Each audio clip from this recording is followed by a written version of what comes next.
Hello everyone, modern Indian history की series में आपका स्वागत है। ये हमारा 9th सेशन होगा जिसमें हम लोग असहयोग आंदोलन की बाद की स्थितियों को समझेंगे। मुख्य रूप से ये कि कैसे क्रांतिकारी गतिविधियों का दूसरा चरण यहाँ पर शुरू होता है और किस प्रकार से कौन कौन सी घटनाएं यहाँ पर संचालित होती हैं देश के विभिन्न भागों में। तो पहला क्वेश्चन ये अराइज होता है कि why attraction for revolutionary activity after non cooperation movement. आखिर क्यों असहयोग आंदोलन के बाद क्रांतिकारी गतिविधियों की ओर लोगों का रुझान यहाँ पर हुआ। तो कारण ये है कि 1907 से 1917 तक क्रांतिकारी गतिविधियों का पहला चरण चला था। हालांकि जब गांधी जी ने असहयोग का आह्वान किया तो उसमें से कई क्रांतिकारी उसमें जुड़ गए। साथ ही साथ कईयों को जेल हो चुकी थी, जिन्हें भी आजाद कर दिया गया था गवर्नमेंट द्वारा, तो वो भी रिहा हो गए थे। तो उन सब की जो ऊर्जा थी वो नॉन कॉपरेशन यानी कि असहयोग आंदोलन में दिखाई देती है। हालांकि अचानक से चौरी चौरा कांड के बाद जब गांधी जी असहयोग को वापस ले लेते हैं तो इस ग्रुप के समक्ष एक क्वेश्चन अराइज होता है कि अब हम अपनी ऊर्जा को किस दिशा में मोड़े। तो वो जो क्वेश्चन था, वो जो खालीपन था, वो उभर कर सामने आता है क्रांतिकारी गतिविधियों के रूप में। तो ऐसे में हम देखते हैं कि दो प्रकार के रिवॉल्यूशनरी ग्रुप यहाँ पर उभर कर सामने आते हैं। एक क्रांतिकारी जो ग्रुप होता है वो उभर कर सामने आता है पंजाब, यूपी और बिहार के क्षेत्र में, और दूसरा बंगाल के क्षेत्र में। अब हम लोग इन्हें सेपरेटली ठीक से समझेंगे। पहले समझ लेते हैं कि मेजर इन्फ्लुएंसेस क्या थे, आखिर कौन कौन से कारक थे जो इन्हें प्रभावित करते थे। पहली बात तो ये है कि upsurge of working class trade unionism after the war. विश्व युद्ध के बाद क्या हुआ कि जो ट्रेड यूनियन का यहाँ पर उभार देखने को मिलता है, विभिन्न जगह हड़तालें हुई, तो ये सब हुआ। तो उससे क्या हुआ, जो वर्किंग क्लास है, जो नीचे का जो निचला तबका है, जो श्रमिक वर्ग है, तो उसकी बात यहाँ पर सामने आई। तो इन्होंने revolutionary wanted to harness the revolutionary potential of the new emergent class for the nationalist evolution.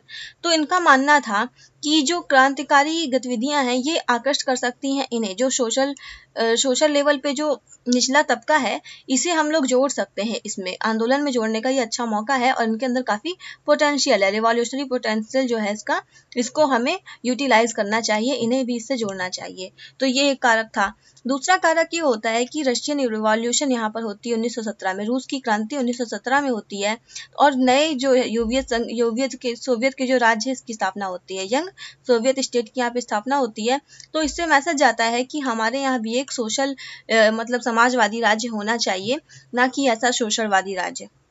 Newly sprouting communist groups with their emphasis on Marxism, socialism and proletariat। तो यहाँ पर एक अन्य उभार देखने को मिलता है कि जो मार्क्सवादी था, मार्क्सवाद और समाजवाद, ये सारी जो धारणाएं थी ये उभर रही थी और ये प्रभावित कर रही थी लोगों को, मतलब ये क्रांतिकारियों को ये प्रभावित कर रही थी।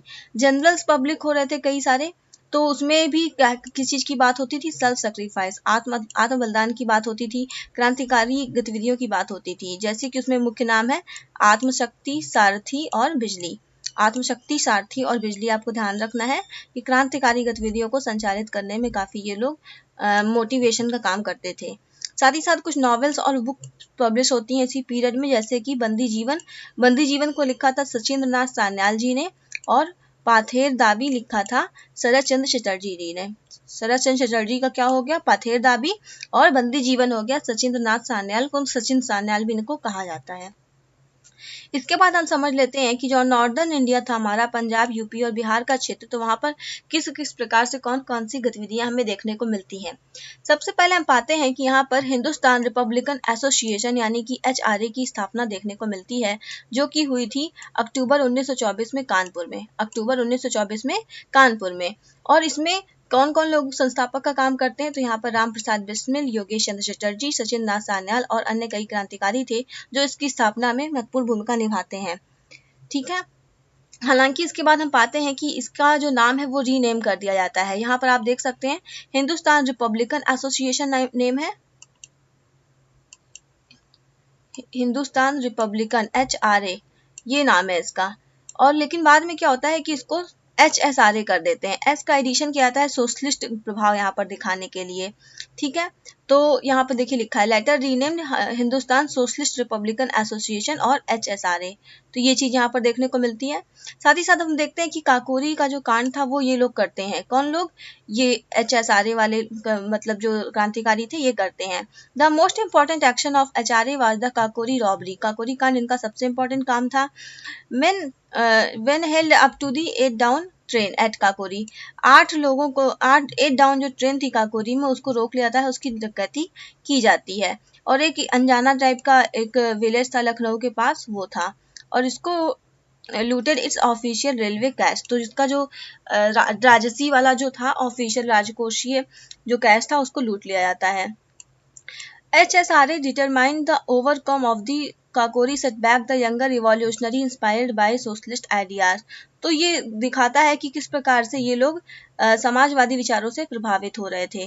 तो इसके एवज में किया क्या था, सरकार ने क्या किया कि राम प्रसाद बिस्मिल, अशफाक उल्ला खां, राजेंद्र लाहिड़ी और रोशन सिंह जी को फांसी दे दी। 4 लोगों को यहाँ पर फांसी दी जाती है। नाम आपको बिल्कुल याद रखने हैं, राम प्रसाद बिस्मिल, अशफाक उल्ला खां, राजेंद्र लाहिड़ी और रोशन सिंह जी, इन लोग को फांसी दी जाती है। साथ ही साथ 4 अन्य लोग जो होते हैं 4 अन्य लोगों को आजीवन कारावास की सजा दे दी जाती है। Set out to recognise Hindustan republican association at a historic meeting in the ruins of Firoz Shah Kotla. तो यहाँ पर फिरोज शाह कोटला में इनकी मीटिंग होती है दिल्ली में 1928 में। तो ये चीजें होती हैं। सॉन्डर्स का मर्डर यहीं पे देखने को मिलता है लाहौर में दिसंबर 1928 में। लाहौर में दिसंबर 1928 में इनका मर्डर होता है। हुआ क्या था दरअसल, जो शेरे पंजाब लाला लाजपत राय जी थे तो ये हेड कर रहे थे साइमन कमीशन के विरोध का एक प्रदर्शन, एंटी साइमन कमीशन। आप जानते हैं जब साइमन कमीशन आया था तो गो साइमन गो बैक ये सब जैसे अभी आया है गो कोरोना गो, तो उस टाइप से ये लोग मतलब विरोध दर्ज कर रहे थे इसके समक्ष। तो उसमें लाठीचार्ज करवा दिया गया था जिसमें कि शेरे पंजाब हमारे लाला लाजपत राय जी की दुखद मृत्यु हो जाती है। ये अक्टूबर 1928 में हुआ था, लेकिन जो उनकी मृत्यु थी वो हो जाती है कुछ दिनों बाद नवंबर में। तो इसमें इसने सिखाया कि इंडिविजुअल एसेसिनेशन कहाँ पर करना चाहिए। एसेसिनेशन मतलब होता है राजनेता की हत्या। तो जो ये जो थे सैंडर्स थे और तमाम जो अधिकारी होते थे उस समय, तो उनको बोला जाता था उनको जो डेथ कर देना, उन्हें किल कर देना, उसको कहा जाता था एसेसिनेशन। तो इंडिविजुअल एसेसिनेशन यानी कि एक व्यक्ति को चिन्हित करना है कि इसे ही हमें मारना है, ये हमारा दुश्मन है, और उसको मार दिया जाना। ये सारी गतिविधि यहाँ पर देखने को मिलती है और सैंडर्स की यहाँ पर हत्या की जाती है इन लोगों के द्वारा। इसके अलावा क्या देखने को मिलता है कि यहाँ पर सेंट्रल लेजिस्लेटिव असेंबली में अप्रैल 1929 में बम फेंका जाता है और इसमें महत्वपूर्ण भूमिका निभाई थी भगत सिंह जी ने। हर कोई जानता है भगत सिंह जी, बटुकेश्वर दत्त जी। तो ये लोग दे asked to throw a bomb in the Central Legislative Assembly in April 8, 1929। 8 अप्रैल 1929 को इन्होंने बम फोड़ने का प्रयास किया to protest against the passage of public safety bill and trade dispute bill. क्यों फेंका था इन्होंने बम?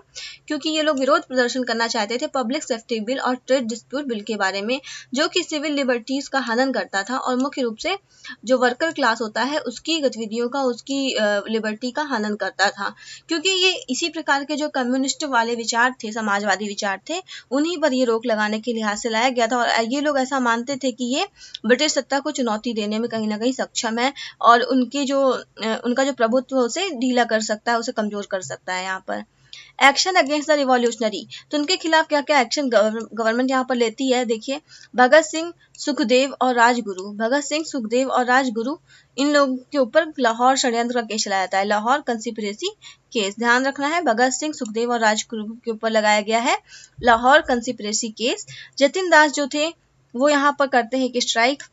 दरअसल होता क्या था, जब इन लोगों को ट्रायल चलाया जाता था या इन्हें जेल किया जाता था तो इनके साथ बहुत ही ज्यादा दुर्व्यवहार होता था, इनको खाना तक ठीक से नहीं देते थे। तो इसी के विरोध में यहाँ पर ये स्ट्राइक करते हैं, हंगर स्ट्राइक। तो 64वें दिन इनकी डेथ हो जाती है, जतिन दास जी की 64वें दिन इसकी डेथ हो जाती है। आजाद यहाँ पर इन्वॉल्व दिखाई देते हैं, जो चंद्रशेखर आजाद जी थे वो इन्वॉल्व दिखाई देते हैं यहाँ पर वायसराय जो इरविन थे उनकी ट्रेन को आग लगाने के बारे में। तो यहाँ पर involved in a bid to blow up Viceroy Irwin's train near Delhi in December 1929। तो इसमें ये इन्वॉल्व दिखाई देते हैं। 1930 there was a series of violent action in Punjab and towns of the United Province। 1930 के दशक में क्या होता है कि कई सारी क्रांतिकारी गतिविधियां हमें देखने को मिलती हैं पंजाब में और यूपी के क्षेत्र में। और केवल 26 मतलब केवल पंजाब में ही 26 गतिविधियां हमें देखने को मिलती हैं 1930 में। समझ रहे हैं, आपकी एक ही साल है 1930 और उसमें 26 गतिविधियां पंजाब में अकेले ही देखने को मिल रही हैं। तो उसके बाद क्या होता है कि आजाद जी की डेथ हो जाती है पुलिस एनकाउंटर में, हर कोई जानते हैं, एक पार्क में, अल्फ्रेड पार्क जो था उसका नाम अभी बदल के चंद्रशेखर आजाद पार्क कर दिया गया है। तो फरवरी 1931 में इनकी डेथ यहाँ पर हो जाती है। खुद ही इन्होंने अपनी गोली, लास्ट गोली मार ली थी अपने सिर में। भगत सिंह, सुखदेव और राजगुरु, इन लोग को फांसी हो जाती है मार्च 23 मार्च 1931 को इन्हें फांसी दे दी जाती है। 23 मार्च 1931 शहीद दिवस के नाम से दिन मनाया जाता है। भगत सिंह, सुखदेव और राजगुरु को फांसी 23 मार्च 1931। पुलिस एनकाउंटर में डेथ हुई आजाद जी की फरवरी 1931। 1930 में कई सारी गतिविधियां छुटपुट टाइप की होती रहीं पंजाब और यूपी के क्षेत्र में। अकेले पंजाब में 26 गतिविधियां 1930 में। जितिन दास जी की डेथ हो जाती है हंगर स्ट्राइक करते हुए, ध्यान रखना है, 64वें दिन। वायसराय लॉर्ड इरविन की ट्रेन को मतलब क्षति पहुंचाने का प्रयास किया था आजाद जी ने दिसंबर 1929 में। अच्छा, आजाद जी में क्या था ना कि ये भाग जाते थे, कई बार, बहुत बार भागते हैं और आखिरी में भी देखिए वो उनके हाथ नहीं आते हैं और खुद ही अपनी गोली से अपना अपना मतलब सुसाइड करना ज्यादा वो चीज समझते हैं। कितनी बड़ी बात थी। तो यहाँ पर बम फेंका था सेंट्रल लेजिस्लेटिव असेंबली में भगत सिंह और बटुकेश्वर दत्त जी ने 8 अप्रैल 1929 को। किस बात का विरोध करना चाहते थे? पब्लिक सेफ्टी बिल और ट्रेड डिस्प्यूट बिल। अच्छा, यहाँ पे एक बात और है कि इन्होंने बम फेंकने के बाद चाहते तो भाग सकते थे, पर ये यहाँ पर इंकलाब जिंदाबाद के नारे लगाते हैं और बाद में बताते हैं कि हमारा बम फेंकने का उद्देश्य था बहरों को सुनाना, कि हमें मतलब अपनी बात कहने का, अभिव्यक्ति की आजादी देने का यहाँ पर इनका ये उद्देश्य होता था। कोई और वो बम जो था वो वैसा बम भी नहीं था कि वो किसी को क्षति पहुंचाता, वो एक प्रकार का बस अपनी बात कहने का ही इनका एक तरीका था और कुछ नहीं था। इन बंगाल। अच्छा, बंगाल में क्या क्या गतिविधियां देखने को मिलती हैं? दरअसल क्या था कि जो CR दास जी थे, इन्होंने स्वराज पार्टी की स्थापना करी थी 1923 में, हमने देखा था। तो 1925 में इनकी हालांकि डेथ हो जाती है। तो जो युवा इनको फॉलो कर रहे थे, इनके साथ जुड़ गए थे, अब वो यहाँ पर दिशाहीन हो जाते हैं। ठीक है, तो यहाँ पर जो बंगाल कांग्रेस थी, बंगाल में जो कांग्रेस का जो वर्जन चल रहा था, वो 2 भागों में बट जाता है। एक को लीड करते हैं JM सेन गुप्ता जी। JM सेन गुप्ता जी एक को हेड करते हैं अनुशीलन ग्रुप। ठीक है, अनुशीलन ग्रुप जिसको बोला गया जॉइंट फोर्सेस विद देम। ठीक है, तो उनको जो जो लोग जुड़े हुए थे उनसे, तो वो उसको अनुशीलन ग्रुप के अंतर्गत उसको अपना हेड करते हैं। दूसरी ओर एक और ग्रुप सामने आता है जिसको कि सुभाष चंद्र जो बोस जी थे हमारे, वो हेड करते हैं, उसको बोला गया युगांतर ग्रुप, बैक्ड हिम। जो उनको फॉलो कर रहे थे उन्होंने उनका युगांतर ग्रुप बना दिया। तो 2 ग्रुप कौन कौन से हो गए? JM सेन गुप्ता का हो गया, कौन सा हो गया? अनुशीलन। और दूसरा क्या हो गया? बोस जी का हो गया हमारा युगांतर। दिख तो रहा नहीं होगा, कितना बेकार है जी। तो युगांतर हो गया इनका। The action of the reorganized group included an assassination attempt on the notorious Calcutta police commissioner Charles Tegart. Calcutta के जो पुलिस कमिश्नर थे चार्ल्स टेगार्ट, इनकी हत्या का भी यहाँ पर प्रयास किया जाता है। assassination attempt, ठीक है, अटेम्प्ट किया गया, यहाँ पे प्रयास किया गया। Another man named Day got killing by Gopinath Saha. Gopinath Saha ji ने यहाँ पर ये प्रयास किया था 1924 में। Another man named Day got killed, तो कोई और व्यक्ति यहाँ पर लेकिन मारा जाता है। देख रहे हैं आप, किसी और की यहाँ पर डेथ हो जाती है। चिटगांव आर्मरी रेड अप्रैल 1930। चिटगांव में जो शस्त्रागार था वहां पर रेड डाली जाती है। यहाँ पर ये हम देखते हैं, बंगाल में चिटगांव नामक एक शस्त्रागार था, वहां पर 1930 में रेड डाली जाती है। तो इसको हेड किया था सूर्यसेन जी ने। सूर्यसेन जी इनको मास्टरदा कहते थे, बहुत ही हंसमुख विचारों वाले और व्यवहार के ये व्यक्ति थे। टीचर थे ये वैसे प्रोफेशन के अकॉर्डिंग। तो he decided to organise an armed rebellion along with his associates. इनके साथी कौन कौन थे यहाँ पर? अनंत सिंह, गणेश घोष और लोकीनाथ बाउल, ये सब इनके साथी थे। इनके साथी सोचते हैं कि हम एक शस्त्रागार पर अटैक करते हैं, to show that it was possible to challenge the armed might of the mighty British empire. जो शक्तिशाली जो ब्रिटिश एम्पायर है, इसकी जो शस्त्रागार की जो शक्तियां हैं, इसे तक चैलेंज किया जा सकता है। इससे ये मैसेज ये देना चाहते थे। The red was conducted in April 1930 and involved 65 activists under the banner of Indian Republican Army. Indian Republican army ये इनके संगठन का नाम था। इसमें लगभग 65 लोग मिलकर यहाँ पर रेड करते दिखाई देते हैं अप्रैल 1930 में। चिटगांव ब्रांच, तो यहाँ पर चिटगांव ब्रांच ये काम करती है। Surya Sen was arrested in February 1933 and hanged in January 1934। इनको अरेस्ट किया गया 1933 में फरवरी में, और इनको फांसी दे दी जाती है 1934 में। देखने वाली बात ये भी है कि ये अप्रैल 1930 में ये यहाँ पर अटैक करते हैं। इसके बाद ये काफ़ी टाइम तक बचे थे और ये ग्रामीण क्षेत्र में जाकर अपना जीवन उस समय बिता रहे थे। हालांकि सेना वहाँ पर भी पहुँच जाती है और बाद में इन्हें पकड़ लिया जाता है और जनवरी 1934 में मौत की सज़ा दे दी जाती है। Aspects of new phase of revolutionary movement in Bengal. तो यहाँ पर कुछ मामले में ये जो रिवॉल्यूशनरी गतिविधियां थी, जो बंगाल में क्रांतिकारी गतिविधियां हो रही थी, वो कुछ मामले में पहले के आंदोलनों से अलग थी। तो ये समझने वाली बात है, इसे हम लोग देख लेते हैं। There was a large scale participation of young women. जो युवा महिलाएं थी, इनका भारी मात्रा में यहाँ पर भागीदारी यहाँ पर देखने को मिलती है और मुख्य रूप से हम देखते हैं ये सूर्यसेन जी के अधीन। सूर्यसेन जी ने मतलब जो आर्म्ड रेड कराई थी, उसमें महिलाओं की काफी भागीदारी थी। Prominent women revolutionary in Bengal during this phase included Priti Lata Wardekar। प्रीति लता वाडेकर थी एक महत्वपूर्ण महिला। Who died conducting a red. तो ये इस रेड के दौरान मर जाती हैं, इनकी डेथ हो जाती है। कल्पना दत्त थी एक, who was arrested and tried along with Surya Sen. तो इनको भी अरेस्ट कर लिया जाता है और सूर्यसेन जी के साथ इनके ऊपर भी केस चलाया जाता है and given a life sentence, और लाइफ सेंटेंस उनको दे दिया जाता है। शांति घोष और सुनीति चौधरी, ये भी दो नाम महत्वपूर्ण है।